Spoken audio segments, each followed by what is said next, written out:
The Kenny and JT Show is brought to you by Rooster's Wings and More. Be fun. Be casual. So here we go. These guys have a lot to say, and they never stop talking. If I'm here and you're here, doesn't that make it our time? Sky's the limit and space is the place. Ooh, yeah. Live from News Talk 1480 WHBC. It's a household name. You understand me? It's Kenny and JT. Have a great show! You start touching those buttons about 2 seconds before we go on the air, you knock my headsets out, but I'm good now. And we're coming to you live from the corner of 6th and Market in beautiful downtown Canton, Ohio. 15 degrees out. It's like a heat wave right now. Feels like one. Yeah, it's cold still though. Okay, Yeah. that may be a heat wave to you. To me, it's not. I've got let's see, I've got 1, 2, 3 layers on now. Added a fourth, and then have a fifth I brought with me just in case something would happen on my drive home. But you're inside now. Yeah, but we never know what the temperature is going to be in this place. It's 100 years Kidding old. me? This boiler, man, it's working overtime. You're going to be sweating before you know it. Barely got in the parking lot. Told had you that yesterday. The slip slide away on the back roads and everything like that. Was worried about getting in there and getting on in here for the show on time. It's got to be what it's like living in like Alaska or something. Antarctica. That's what it's like. My goodness. But we are here, and we've got you covered until, 6:30 when we turn it over to Dan Belfort. Good. Denny Kincaid, high school basketball, Central Catholic hosting Northwest tonight. We turned it over to Cavaliers basketball last night. I got home, could not watch the game, couldn't find it. Had to listen to most of it, or at least the last part of it, on the radio. Yeah, on the Peacock last night where it was. Yeah, the Peacock. And I bought the Peacock just because of the Cavaliers, so I wouldn't miss some of these games that are, broadcast maybe only on the Peacock as a nationally broadcast game. So what I did was I camped out waiting for Sports Center to come on. Okay. And normally they don't feature the Cavaliers till maybe halfway through, maybe the last quarter of the show, right? Right. So in the first part of the show, it's like the first 10 minutes, here come the Cavalier highlights. Perfect. Didn't have to wait through it or fast forward through anything. Is it fair that even though Donovan Mitchell scored 45, every highlight was of Donovan Mitchell? Nothing else. It should have been of Donovan I didn't get to Mitchell. watch He it, so I didn't was that good yesterday. He made sure that they wouldn't lose. And I loved his post-game interview, and I'm paraphrasing here. He compared it to the Philadelphia 76er series where they had the back-to-back games, right? 2 in a row. Mm-hmm. And he said, we learned that we knew they were going to come out in the second game since we beat them and, throw a lot of punches early. And that's what last night Orlando did. The Cavaliers were able to hold them off, accept the blows. And then Donovan said, okay, we ain't losing this one. Get on my back. I'll take care of it, as he and Paolo Banchero went at it shot for shot. Here's what I like about it is the fact that the Cavaliers now firmly turning over to Donovan Mitchell and saying, this is your ball team and just go with it. Now, all of a sudden, the team has won 4 games in a row, 6 of 7, and they're looking a little bit more like the team we thought they'd become, and you're beating pretty decent opponents, even though Orlando's record wouldn't say that, but they are. Yeah, they're above 500, and they're not whole. They've had almost as many injuries as the Cavaliers have this year, right? So both of these teams that were expected to be contenders in the East still trying to find their ways. Cavaliers, let's hope 28-20, like you said, 4 in a row. Yeah. That's a winning streak. Let's hope that indeed this team is starting to turn the corner, and we'll have Tim Alcorn on, Cavs radio play-by-play man in the 5 o'clock hour today, and we'll ask him about this. He's seen every game. He's called them all, so we'll see if he's noticed something different, and if so, what is it that he's noticed that is different, allowing them to win 6 of 7? Trade deadline a little bit more than a week away. Next week on the 5th, I believe that falls on a Thursday. I don't believe the Cavaliers are going to be able to do anything. I don't think that they need to right now. If they're truly turning the corner. Right. And then yesterday's game, you thought that you had heard earlier in the day that it was a question mark. You might get Sam Merrill back. Right. You might get DeAndre Hunter back. You got neither one of them, and you still swept that Orlando team. It's a pretty decent couple of wins there. Pretty good, right? I'd say. Winning those 4 in a row and 6 of 7, Yep. back-to-back wins at Philadelphia, back-to-back wins at Orlando. Then you come home and beat them here. So, yeah, I liked what I saw yesterday. Here's what I'm liking the most: effort and defense.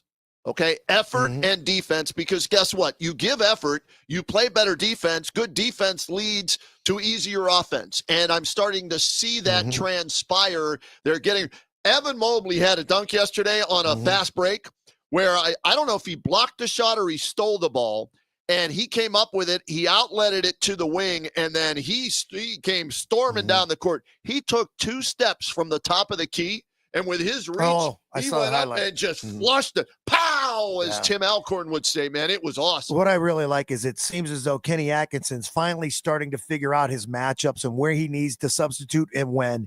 If there's a bad part to this win yesterday, again, when you look at the stat line, and again, not being able to watch the whole game, I look at Jared Allen's numbers and go, why? Where's this guy not showing up at? You know what? I didn't think he had a bad game. He didn't have a great game, but he didn't have a bad game. He was within the flow. The funniest thing that happened, he got fouled. He went to the free throw line and he shot an air ball and he just started laughing at himself. That's him. Right? I mean, that is Jared Allen. Yeah. You can't take yourself too serious. And he made the next one, so it worked. It cleared his head and whatnot. But defensively, he had another big block yesterday, so he's doing some things. I'm more concerned about Evan Mobley being more dominant and consistent than I am with Jared Allen, because Jared Allen to me is expendable. Okay. And maybe come February 5th, that's a guy that they move. I'm not hearing anything along those lines. I'm just thinking out loud. But I think they say it's a core 4. There's really a big 3, right? It's Darius Garland, it's Evan Mobley, and it's Donovan Mitchell. And then they made, Jared Allen feel comfortable as being part of the core 4. Well, it's really not. Yeah, 9 points, 4 rebounds in 33 minutes does not make you a part of a core 4. What was his plus minus, though? Plus minus would have been, let's see if they have it here. It would have been 18. Yeah, plus 18. Yeah. So that means when he was on the court, they outscored the opposition by 18. So, for role players, for non-all-stars, that's more of a stat you look at than almost anything else, whether you agree with that or not. That's what the analytics He's say. your starting center. No, it's okay. I need more out of him. I mean, if this team's really going to challenge They won by and 16. be legitimate, I need more out of Jared. I said, if there was a bad part to this story, there's always going to be, if the silver lining is the fact that they win by 16, if there's a bad part to this, I'd like to see more from Jared Allen, because I don't want to just beat Orlando. I want to be able to challenge in the East. They're getting better, but we're not there yet. We haven't done a dooley squat. And it's fair. It's a fair assessment. And Donovan Mitchell hasn't gotten out of the second round, no matter if it was in Cleveland or in Utah, right? So he's got to elevate his game, take it to the next level. He's been on a tear, though, the last 3 games. He had 45, and then he had 30 in the other 2 games. So, he's got over 100 points, I think, in the last 3 games. So he's making sure they don't lose and starting to get it, going in the right direction. And by the way, when I'm wrong, and I admit it. And I've admitted this already, but I'll admit it again. Congratulations to Jalen Tyson, and I know his name this year. Okay. He was named to the Rising Stars game for All-Star Weekend as one of the members of the sophomore team. And he had another decent game yesterday. He's a little loose with the handle, lackadaisical with his passes. He's had too many turnovers for me in the second half of games recently, but he's played hell of a lot better than I expected. He's much better than the guy I compared him to, Isaac Okoro. So congratulations to Jalen Tyson, and I hope this continues for him, for the Cavs, because that means it's a good thing. Especially in only his second year. Yeah. And what a great surprise that's been. It's almost as surprising as last year when you had Jerome. Always want to call him Ty Lue. Yeah. And he's been out for most of the year with an injury, but you don't know if he would have been hurt had he stayed here. They do miss him. I mean, dude, Lonzo Ball looks lost out there, man. He looks he's out there playing checkers while everybody else is playing chess. He's running around and flicking the ball here, and he had a turnover yesterday. I'm like, what the hell are you doing? And he's not getting a lot of minutes. Craig Porter is getting more minutes than Lonzo Ball, and deservedly so.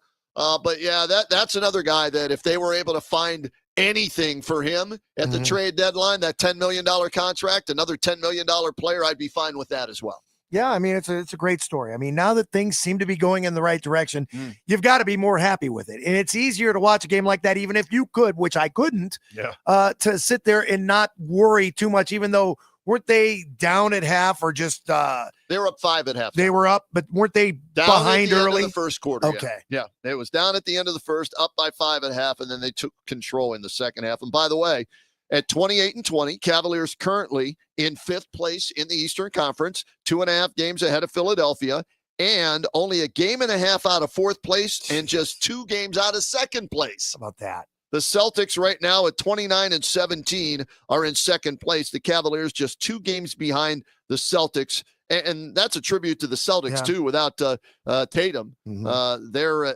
let's see, it's Jason Tatum. Jaylen Brown. Yes. Jalen Tyson.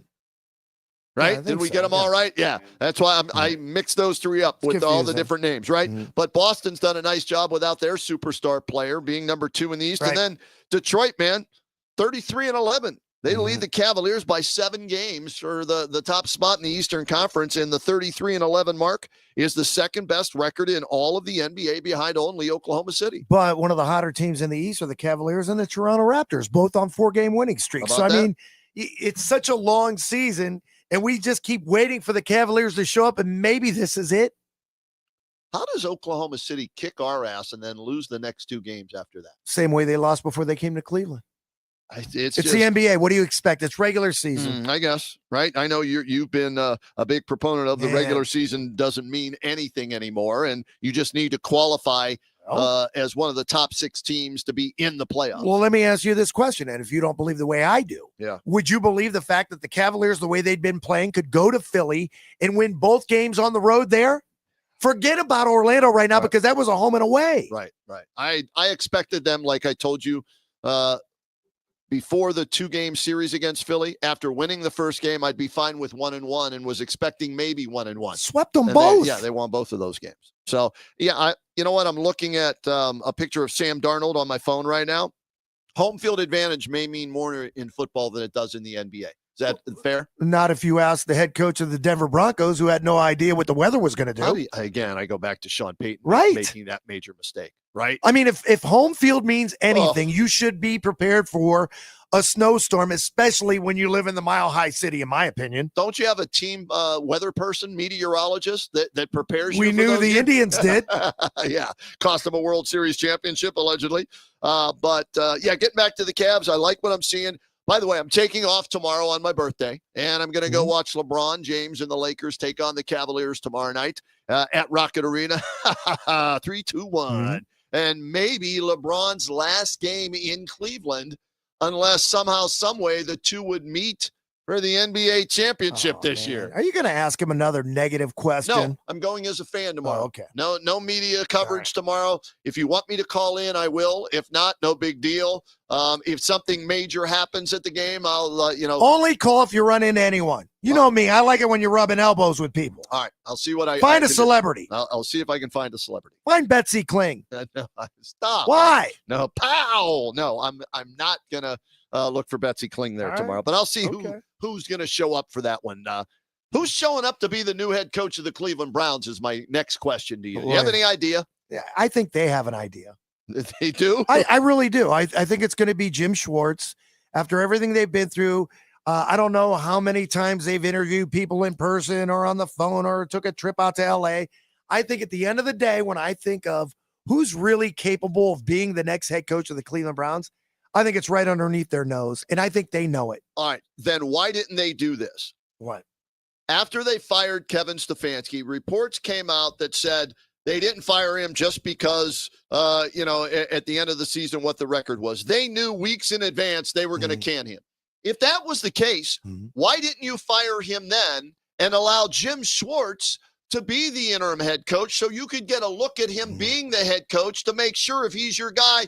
That's why you chose him, because we knew how good of a coach he was. This will be his second time as a head coach, and he showed us coaching the last 4 games of the regular season that he deserves another chance. Because the last time they had an interim coach, it failed miserably, and they want to go through this coaching search process, or at least let us think that. I think they firmly know who it's going to be, but they're going to do their due diligence and see what's out there. I don't think anything that's out there is really capable or qualified to be a head coach. I don't believe in the NFL, and this might be because I'm a little bit older and I've watched a lot of TV and I've watched a lot of football. Okay. I don't believe a first-time coach should be in the reins of handling a professional football team in the National Football League. That's stupid. Why is it stupid? Because do you know how many first-time ever head coaches have gone on to have success? Well, I know one of them's in the Super Bowl this year for sure. Okay. But that's not Vrabel. Vrabel had to go through learning pains and curves and everything else in Tennessee and everything else, and then become a head coach of the New England Patriots. I don't think the Browns are that organization. Now, remember where you're coming from. Okay. Seattle's been to the Super Bowl. This All will be their third time, if I'm not mistaken. That's a team that's got some culture. We don't have that. We need That's someone fine, then. established, and we know we need someone who's capable of being in charge of a group of men. I don't think a 30-year-old or a 35-year-old can do it. It didn't work for Stefanski. Are we going to redo that all over? Here's how I would preface that. You should have said, for the Cleveland Browns, I don't think a first-time Well, head that's what I'm coach is the- talking about. Well, you weren't clear on that. I'm not talking about the Pittsburgh Steelers or any other team. I'm Okay, talking about the all right. Cleveland Browns. Then I agree with you. And I'm talking about this too. I would say the same if I was a Buffalo Bills fan. You want dysfunction?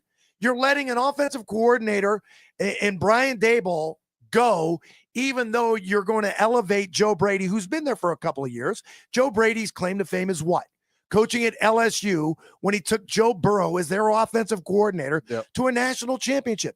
Maybe it works, maybe it doesn't, but he's been there and he's been basically running the plays over the last 2 years. Well, that's failed. Why does Sean McDermott have to take the fall?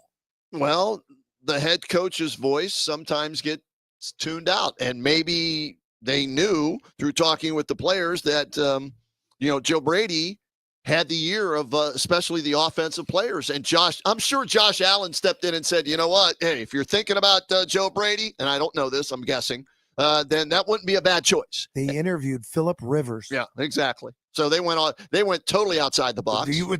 I'm talking about dysfunctional football teams.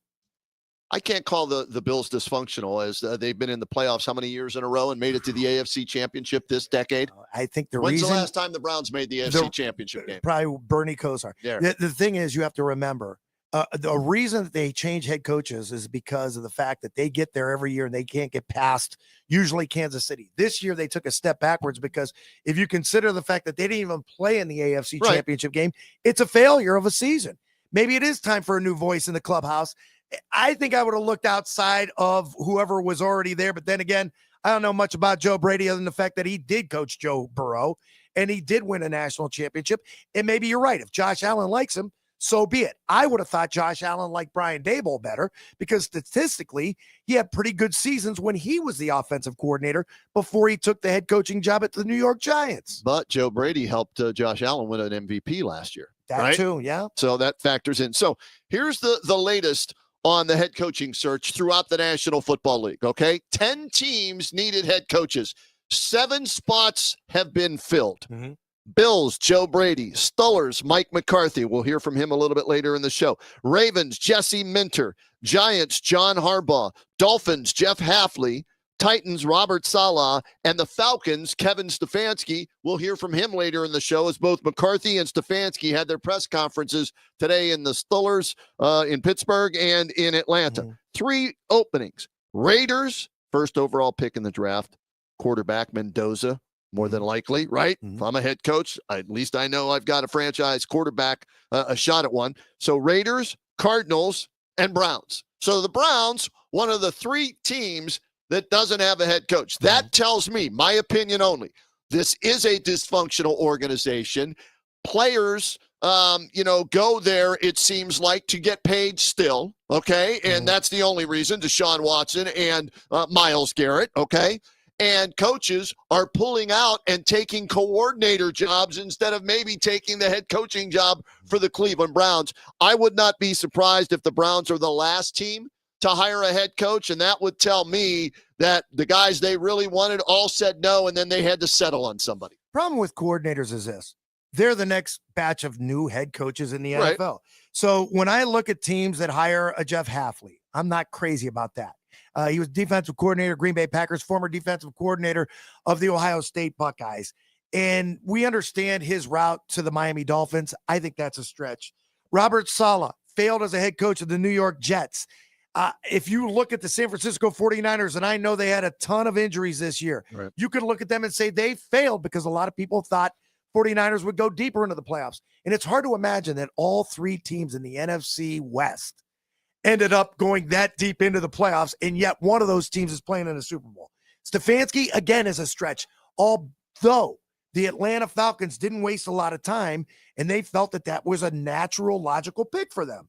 Raiders, Cardinals, and Browns, I think they're kind of lost in the desert, and they really don't know. But when you look at what's going on in the NFL, and everybody wants that new, young, offensive-minded head coach, all you have to do is look at February 8th and look at the two teams playing in Super Bowl 60. What do they have in common? Both head coaches are defensive-minded coaches. Who cares? Go ahead, give Schwartz the job, move forward, because at least you're ahead of the game.